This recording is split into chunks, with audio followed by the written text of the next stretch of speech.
Hello बच्चों, lab process का सबसे लास्ट जो टॉपिक रह गया है वो है एक्सक्रीशन। What is excretion? तो एक्सक्रीशन को हम लोग आज पढ़ेंगे। The excretion is the removal of waste. Simple, removal of waste is called as excretion. अब वेस्ट कौन कौन से होते हैं? वेस्ट हमारे पास दो है। एक तो CO2 जो कि रेस्पिरेशन से निकली है, दूसरा नाइट्रोजन वेस्ट या नाइट्रोजनस वेस्ट जो मेटाबॉलिज्म की वजह से आई है, सेलुलर मेटाबॉलिज्म से। Both are harmful for the body. So the removal of waste from body is called as excretion. CO2 का रिमूवल तो बाई लंग्स होता है सिंपली इन द ह्यूमंस। और अगर हम किसी यूनिसेलर एनिमल की बात करें तो इसका जो सरफेस है plasma membrane simply diffused CO2 in the atmosphere and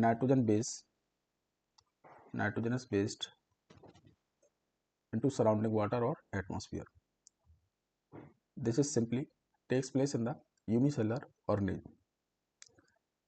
And what does in humans? Humans में क्या होगा? ह्यूमंस में हमारे पास एक्सक्रीटिव सिस्टम है, एक एक्सक्रीटरी सिस्टम है। इस एक्सक्रीटरी सिस्टम में क्या क्या है? एक्सक्रीटरी सिस्टम्स में हमारे पास है दो किडनी, ये दो किडनी हो गई, यूरेटर जो इनसे निकलते हैं, दे आर यूरेटर्स, और ये ओपन होते हैं एक मस्कुलर स्ट्रक्चर में, this is called as urinary bladder, और ये यूरिनरी ब्लैडर बाहर खुलता है, that is called as urethra. तो सिंपल हमारे पास this is the human excretory system. क्या क्या चीज़ है? किडनीज जो कि संख्या में है दो, ureter, urinary bladder store the urine and urethra. Second thing is that कि हमारा जितना भी वेस्ट है वो सब वेस्ट ब्लड में फ्लो कर रहा है, और हमारे पास nitrogen waste which is the nitrogen waste we have urea as a nitrogenous waste. It is a waste product that forms in the cells of liver, and this urea is toxic for body, so it is necessary to excrete outside from the body. तो इसमें questions जो बनते हैं हम उनको देखेंगे। जैसे इसमें पहला ये क्वेश्चन है कि आपको एक डायग्राम बनाने के लिए कहा जा सकता है। ये डायग्राम बना हुआ है, एक दिखाई दे रहा होगा आपकी स्क्रीन पर। इसमें लेबलिंग पूछी जा सकती है, बहुत सिंपल है, इस लेबलिंग को समझ लें। जैसे कि ये क्या है? This is left kidney. What is this? देखिए यहाँ पर जो ये दिख रहा है ना, ये दिस इज वेना केवा, ये वेना केवा है। देखो यहाँ लेबलिंग भी दी गई होगी, ये वेना केवा है, यानी कि वो जो सबसे बड़ी वीन है। और यहाँ पर एक जगह ये रेड कलर का दिख रहा होगा, this red colour structure is called as aorta, ये सबसे बड़ी आर्टरी है, ठीक है। ये नीचे डिवाइड हो गई, ओके। यहाँ पर ये लेफ्ट किडनी हो गई। यहाँ पर जो अंदर जा रहा है ये रीनल वीन जा रही है। आर्टरी और वीन दोनों ही किडनी के अंदर जाती है, किडनी को इन टर्म्स रीनल बोलते हैं। तो यहाँ ये हो गई रीनल आपकी वीन। इसके बाद ये स्ट्रक्चर यूरेटर है, ये वेना केवा है, ये यूरिनरी ब्लैडर है, और ये आपका यूरेथ्रा है, सिंपल। तो ये जो एक्सक्रीटरी सिस्टम का स्ट्रक्चर है, इसकी लेबलिंग पूछी जा सकती है। इसको आप, ये रीनल आर्टरी है, renal artery, okay. This is left kidney. अगर ये पूछेंगे इस तरफ तो ये हो जाएगी राइट किडनी, दो किडनीज है। इस लेबलिंग को आप अच्छे से समझ लें, सिंपल है। और जैसा कि हमने डायग्राम सिंपली बना के दिखाया, इस डायग्राम को ही आपको बनाने के लिए अगर पूछा जाएगा तो आपको ये डायग्राम बनाना है। इसमें आपको एओर्टा और वेना केवा नहीं शो करनी है। सिंपल एक्सक्रीटरी सिस्टम का यही डायग्राम है, इतने ही पार्ट्स होते हैं एक्सक्रीटरी सिस्टम में। अब एक्सक्रीटरी सिस्टम का हमने स्ट्रक्चर पढ़ लिया, क्या क्या मिल गया इसमें? हमें मिल गई किडनीज, हमें मिल गए यूरेटर्स, हमें मिल गया यूरिनरी ब्लैडर और यूरेथ्रा। सबका काम क्या है? किडनी क्या करती है? ये फिल्टर करती है, फिल्टर द ब्लड, और उससे क्या चीज़ रिमूव करती हैं? उससे रिमूव कर लेती हैं जितना भी वेस्ट होता है उसको, नाइट्रोजनस वेस्ट। यूरेटर का काम क्या है? इस वेस्ट को कैरी करना और किडनी से लेकर आना यूरिनरी ब्लैडर तक, यानी ये डक्ट हैं केवल, इनका काम होता है किडनीज तक लाकर उसमें छोड़ देना। यूरिनरी ब्लैडर का काम है स्टोर द यूरिन। ये जो लिक्विड आया है दिस इज कॉल्ड यूरिन, तो ये स्टोर करता है, और जब ये एक्सपेंडेड हो जाता है, फुली भर जाता है, तो आपको मिक्टेशन यानी कि यूरिन को बाहर निकालने का, ये चूँकि मस्कुलर ऑर्गन है इसलिए इसके ये नर्वस सिस्टम से जुड़ा हुआ है, तो नर्वस सिस्टम के थ्रू आपको ये इन्फॉर्मेशन मिल जाती है कि the urinary bladder is full, so should be excrete outside. Urethra is the way or the duct through which urine passes outside. Simple. अब दूसरी प्रॉब्लम आती है कि यूरिन बनती कैसे। तो यूरिन बनती है, हमारे पास एक स्ट्रक्चर होती है हमारी बॉडी में, जो किडनी है, उस किडनी के अंदर एक फिल्ट्रेशन यूनिट है, एक फिल्ट्रेशन यूनिट है। इस फिल्ट्रेशन यूनिट को हम नेफ्रॉन कहते हैं, नेफ्रॉन या यूरिनिफेरस ट्यूब्यूल। बहुत सारे होते हैं किडनी के अंदर, बहुत सारे यूरिनिफेरस ट्यूब्यूल्स होते हैं। हर यूरिनिफेरस स्ट्रक्चर इस तरीके की दिखाई देगी आपको, कुछ इस तरीके की होती है।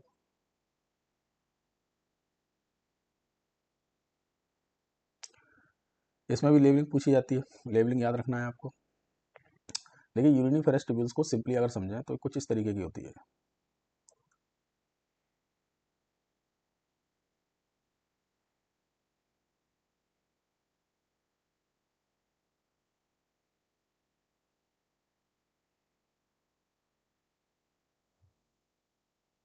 सिंपल दिखाई दे रही है।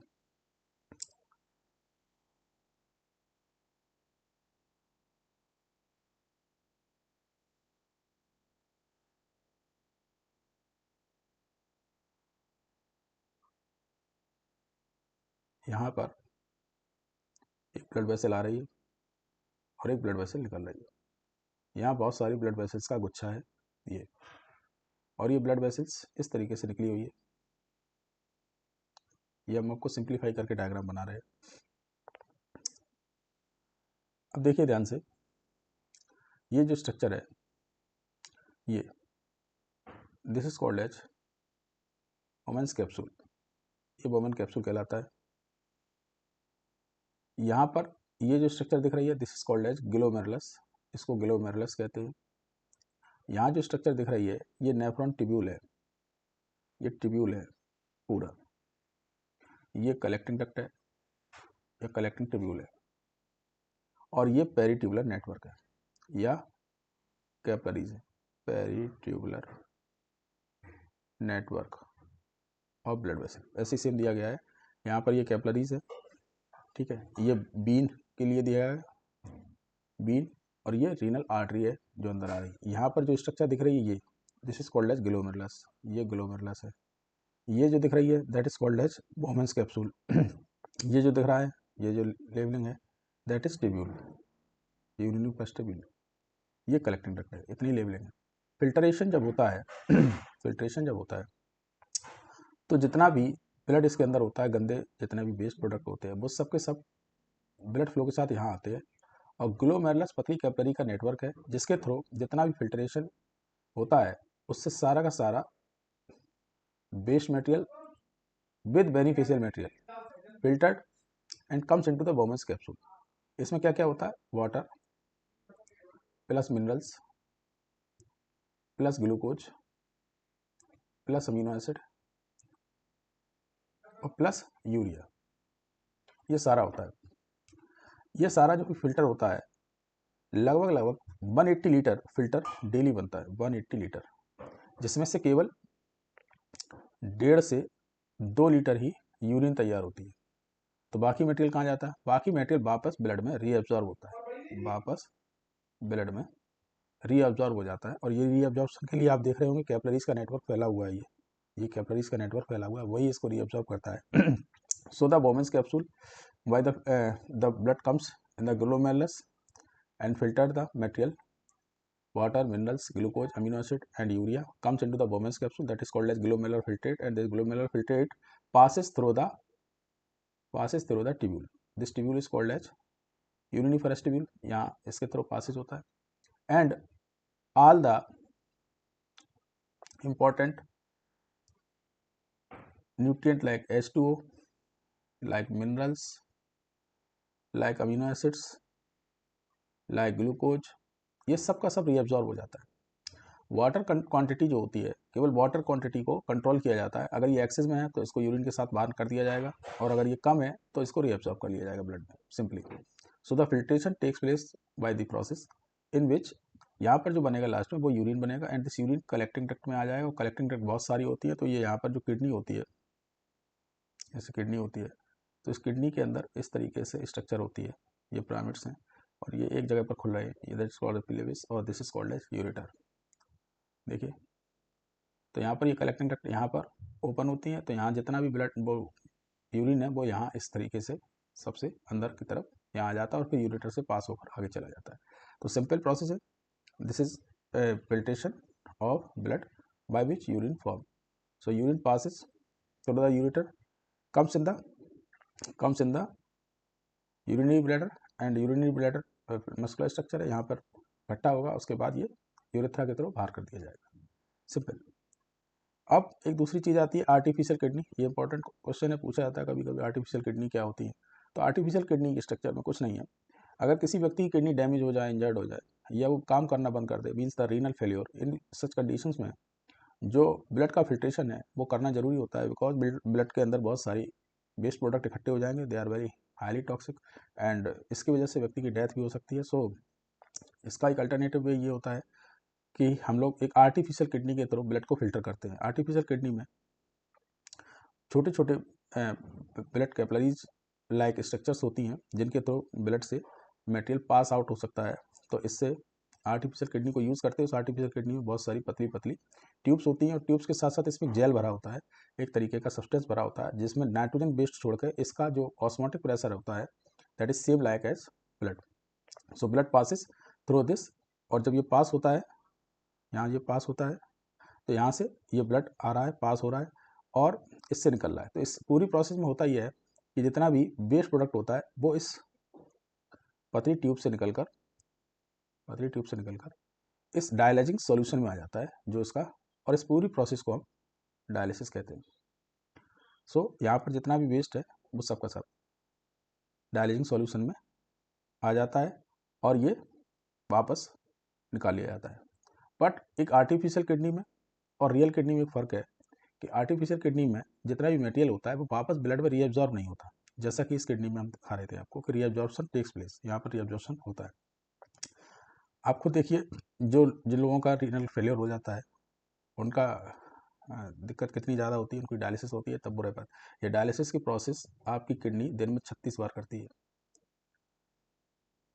फ्री ऑफ कॉस्ट, जबकि डायलिसिस खुद में एक इस तरीके का प्रोसेस है जिसमें काफ़ी पैसा भी लगता है और प्रॉब्लम भी होती है। तो ये डायलिसिस है जिसमें आर्टिफिशियल किडनी के थ्रू डायलिसिस की जाती है, सारा वेस्ट प्रोडक्ट निकाला जाता है, इसमें डायलिसिंग सॉल्यूशन का ऑस्मोटिक प्रेशर ब्लड के बराबर होता है, और जितना भी फिल्टर्ड होता है उससे मटेरियल उसको बाहर कर लिया जाता है। This is called as dialysis. Simple, बस इतना ही है।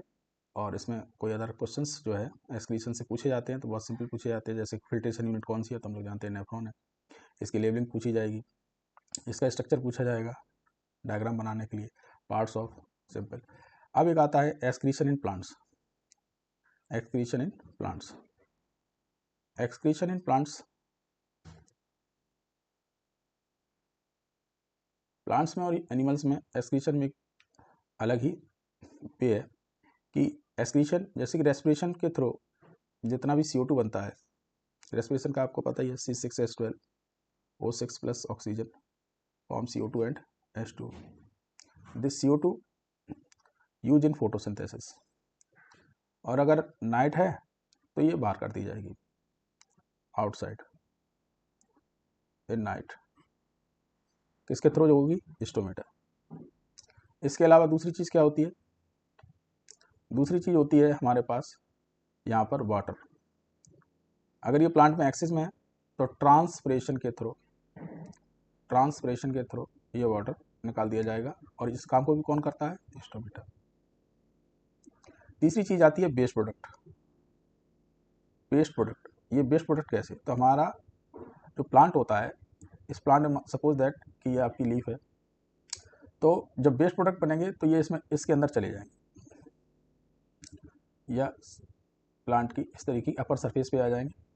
यहाँ पर एक मेम्ब्रेन बनेगी और ये पत्ती टूट कर गिर जाएगी विद वेस्ट प्रोडक्ट, ये वेस्ट प्रोडक्ट के साथ ही बाहर चली जाएगी। सिंपल। तो ये तरीका है। दूसरा, प्लांट्स में बहुत सारी डेड जो है टिश्यूज़ होते हैं, तो बहुत सारा टैनिन, रेजिन, गम्स की फॉर्म्स में जितना भी वेस्ट प्रोडक्ट होता है वो इनमें डेड टिश्यू में चला जाता है। Simple. So this is the waste removal method of the plant in which the waste comes into the dead part of the plant, and this dead part plucked off or removed from the body, and other than the tissues have different tissue which are dead, so the waste material comes into the dead tissues, and dead tissues store them in the forms of gums, crystal, resins, etc. So this is the best production waste removal method of plant. इतना ही topic था। इससे related जो भी question है वो अगले हम video में कवर करेंगे। थैंक यू वेरी मच, और वीडियो को लाइक, शेयर, सब्सक्राइब कर दें, और जितने स्टूडेंट्स तैयारी कर रहे हैं बोर्ड्स के लिए वो लगातार चैनल से जुड़े रहें। इसमें और भी इन्फॉर्मेटिव वीडियो आपके पास पहुंचते रहेंगे। Thank you very much.